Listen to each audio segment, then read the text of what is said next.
Sir सांगलीच्या उमेदवारीवरून विश्वजित कदम असो काँग्रेसचे काही नेते दिल्लीला सोनियाजींच्या भेटीला जाणार असल्याची माहिती पुढे येत आहे काय? बिलकुल आमची चर्चा चाललेली आहे सांगली आणि भिवंडी आणि मुंबईची एक जागेची.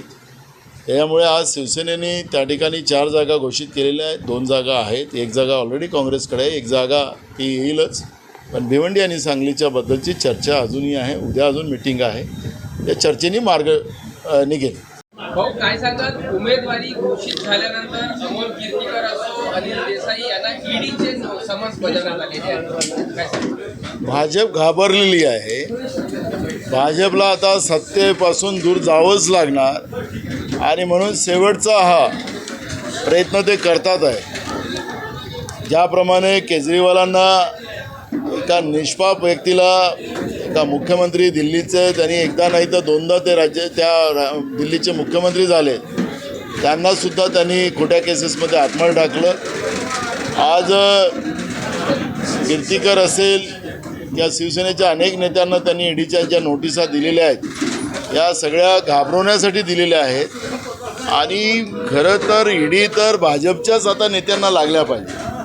जेवढे काही भ्रष्टाचारी या देशातले आहेत 70,000 कोटीचा भ्रष्टाचार नरेंद्र मोदींनीच ज्या लोकांचा जाहीर केलेला होता भोपाळमधून त्यांना त्यांनी आपल्यासोबत घेतलं. आपल्या मांडीला मांडी लावून बसतात. त्यांना मंत्रिमंडळात घेतलं. अनेक लोक आहेत महाराष्ट्रासहित देशामध्ये. अशा सगळ्या भ्रष्टाचारी लोकांना त्यांनी आपल्यामध्ये घेतलं तर त्यांच्यावर ईडी लावली पाहिजे ना. विरोधकांना या पद्धतीनं मुस्कुटदाबी करण्याचा अधिकार त्यांना नाही. आता निवडणुकीचं रणशिंग फुकलं गेलेलं आहे.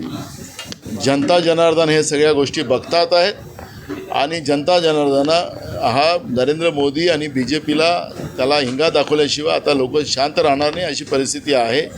आज मी काल नागपूरला फॉर्म भरायला होतो. तिथेही लोकांचा जोरात गर्दी होती. आज आमची रामटेकची फॉर्म भरणी झाली. आमची गडचिरोलीची झाली. आमचा चंद्रपूरचा फॉर्म भरला आहे. लोकांमध्ये मोदी सरकारच्या विरोधात भाजपच्या विरोधात मोठा राग आहे. प्रचंड राग आहे. शेतकऱ्यांच्या मनातही आहे. तरुणांच्या मनातही आहे. गरिबांच्या मनात आहे. छोट्या व्यापाऱ्यांच्या मनात आहे. आणि म्हणून आता यांना सत्तेच्या बाहेर जावं लागेल. हे 150च्या पार जाऊ शकत नाही. ही जी अवास्तव घोषणा ते करतात आहेत 420 सारखी ही 420च राहतील. यांची 420 जनतेने आता ओळखलेली आहे आणि यांना सत्तेच्या बाहेर जावं लागेल. प्रफुल्ल पटेलांनी भाजपाच्या आता सभेमध्ये तुमचं नाव न घेता आरोप केला. भेलपुरी केलं. याला तुम्ही जबाबदार असल्याचं त्यांनी नाव न घेता आरोप केला. काय सांगा? असं आहे भेलपुरी कोणी केली आज हे सगळ्या जनतेला माहिती आहे. जेवढ्या काही सार्वजनिक उपक्रम आहेत त्याच्यामधला भेलसुद्धा आहे. रेल्वेसुद्धा आहे. आता रेल्वे विकली, भेल विकलं, सगळं विकलं मोदी सरकारने आणि त्या सरकारमध्ये हे जाऊन बसले.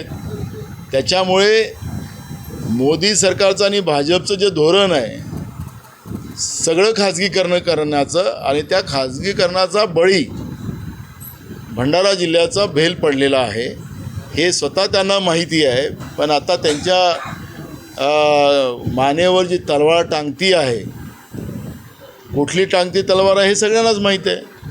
तलवार आडनावाचाच माणूस आहे. तलवार म्हणजे ही तलवार नाही. तो तलवार जेलमध्ये आहे. त्या तलवारसोबत यांनी विमान घोटाळ्यामध्ये काय काय यांचा सहभाग आहे ते ही तलवार टांगती आहे. आणि त्याच्यामुळे नाईलाजाने त्यांना बोलावं लागतं आहे. आता बोलावं लागतं असेल तर त्यांना काय करायला लागेल. फक्त एवढंच आमचा सल्ला आहे की हे सगळं उकाळपाकाळ करण्यापेक्षा 10 वर्षामध्ये नरेंद्र मोदीजी या सरकारने शेतकऱ्यासाठी काय केलं ते 6,000 रुपये तुम्ही देता तर ते शेतकऱ्याचेच आहे. 4 रुपये पर लिटरवर तुम्ही शेतकऱ्यांच्या विकासाचे पैसे घेता डिझेलवर आणि त्याच्यातले पैसे 1 लाख रुपये घेतात शेतकऱ्याकडून आणि 6,000 रुपये वर्षाचे देता. बनियागिरी जे चाललेली आहे ती बनियागिरी शेतकरी ओळखून आहे. तरुणांना ज्या पद्धतीने यांनी बर्बाद केलं तेही लक्षात आहे. शेतकऱ्यांच्या शेतीच्या मालाला भाव न भेटून देणं ते पण लोकांना माहिती आहे. आणि त्याच्यामुळे या पद्धतीचा एक खोटे आरोप लावून जनतेच्या मुद्द्यांना डायव्हर्ट करण्याचं पाप असे स्वनाम जे आपल्याला स्वतःला नेते म्हणणारी जी नेते आहेत त्यांनी हा करू नये एवढाच आमचा सल्ला आहे.